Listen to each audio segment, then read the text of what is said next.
Lutter contre le crime organisé ou le terrorisme, ça passe aussi par lutter contre son financement. C'est la mission du CEFAC qui forme à Strasbourg policiers, gendarmes et magistrats dans ce but. Bonsoir Chantal Cutajar. Bonsoir. Vous dirigez cet organisme strasbourgeois.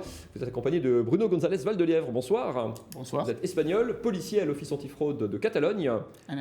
Analyste. Vous étiez réuni du coup avec d'autres intervenants à Strasbourg pour un colloque. Chantal Cutajar, pourquoi se faire se rencontrer les intervenants à travers les Européens qui luttent tous contre ce fléau? Cette rencontre entre des professionnels de différentes provenances, des policiers, des gendarmes, des magistrats, des membres de cellules de renseignement financier est absolument indispensable parce que là, on a à faire face à une criminalité de plus en plus complexe, de plus en plus professionnalisée. Et il est nécessaire de croiser les compétences parce que chacun, à la place qui est la sienne, dispose de compétences. Et donc, ça permet de réaliser une synergie et de faire en sorte qu'intervienne au bon moment celui qui est en mesure de faire avancer l'enquête de la manière la plus efficace. Contre qui on lutte? Quelles sont les cibles? On parle de crime organisé, on parle de mafia, on parle de terrorisme. Vos cibles aux uns et aux autres, c'est ça? C'est la criminalité organisée. La particularité du CEFAC est de lutter contre cette forme de criminalité organisée dans sa dimension économique et financière. Donc c'est notre travail de terrain, c'est une chose. Vous occupez de la partie purement mais c'est financière. un travail de terrain également, oui. Parce que le renseignement financier va se chercher sur le terrain. Et si vous voulez, le renseignement financier est à l'enquête financière ce qu'est les traces ADN à l'enquête pour un crime de sang, par exemple. Donc elle est absolument vitale. Bruno González, en Espagne, les problématiques sont exactement les mêmes? On a les mêmes cibles, les mêmes problèmes, les modes opératoires contre lesquels vous luttez sont les mêmes, ou il y a des spécificités selon les pays? Je crois que dans le global, les problématiques sont les mêmes. En fait, de plus en plus, le crime organisé et transnational ne connaît pas de frontières, ne connaît pas de localisation. Les singularités nationales tiennent plus aux autorités de poursuite, au système d'enquête, aux procédures, plus qu'à l'ennemi, pour ainsi dire, aux groupes qui cherchent ce qu'ils veulent là où ils peuvent le trouver et donc ne s'inquiètent pas trop d'où se trouve leur butin. Comment se passe cette traque, ce travail d'enquête? Il est fait quoi? C'est des données financières, c'est par rapport aux banques, c'est par rapport à des mouvements d'argent? Sur quoi on travaille? Quelle est la matière? On travaille sur le renseignement financier. Donc on collecte des informations. Il n'y a pas d'investigation financière si on n'arrive pas à collecter l'information financière elle-même. Et c'est un véritable enjeu parce que tous les États membres au sein de l'Union européenne ne collectent pas cette information. Vous voyez, par exemple, en France, nous avons le FICOBA, le fichier des comptes bancaires. Il suffit, dans le cadre d'une enquête, d'interroger ce FICOBA pour connaître l'ensemble des comptes dont dispose une personne, physique ou morale. Eh bien, avec la nouvelle législation, l'ensemble des États membres devront se doter de tels comptes bancaires. Mais après, il y a toute la problématique. Qui aura accès à l'information?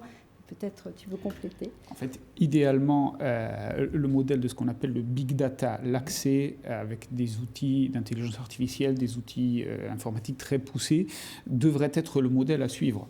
Or, quand on parle des pouvoirs publics, il y a des barrières législatives, il y a des susceptibilités, des résistances nationales. Les pays hésitent à collaborer, à donner des informations. Les pays ne collaborent pas tout ce qu'ils devraient. Pour des raisons sociales, historiques, enfin, ça serait très long à analyser et à expliquer, mais l'objectif devrait être appliquer ce modèle d'exploitation de données massives à la lutte contre le financement des activités criminelles. Il y a une véritable lutte technologique aujourd'hui. Est-ce que ces organisations criminelles, elles se professionnalisent? Est-ce qu'elles maîtrisent ces outils technologiques? Elles les maîtrisent extrêmement bien.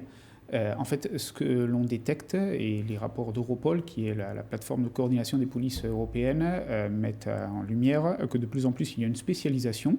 Il y a des groupes criminels spécialisés dans le blanchiment, spécialisés dans différents types de délits, et la maîtrise des outils, notamment les crypto-monnaies, l'usage intensif et extensif d'Internet, pose des défis majeurs.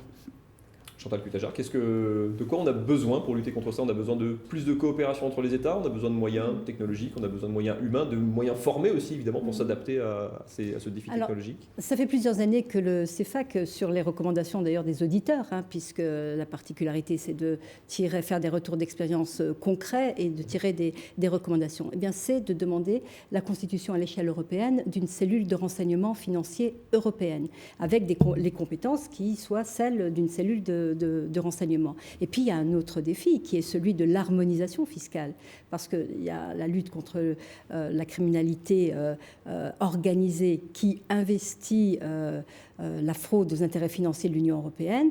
Et là, on a véritablement besoin, pour lutter contre ce type de criminalité qui rapporte énormément d'argent, les organisations criminelles se spécialisent dans ce type de fraude en laissant le trafic de drogue qui est plus dangereux, et on a véritablement besoin d'une loi d'harmonisation fiscale. Voilà.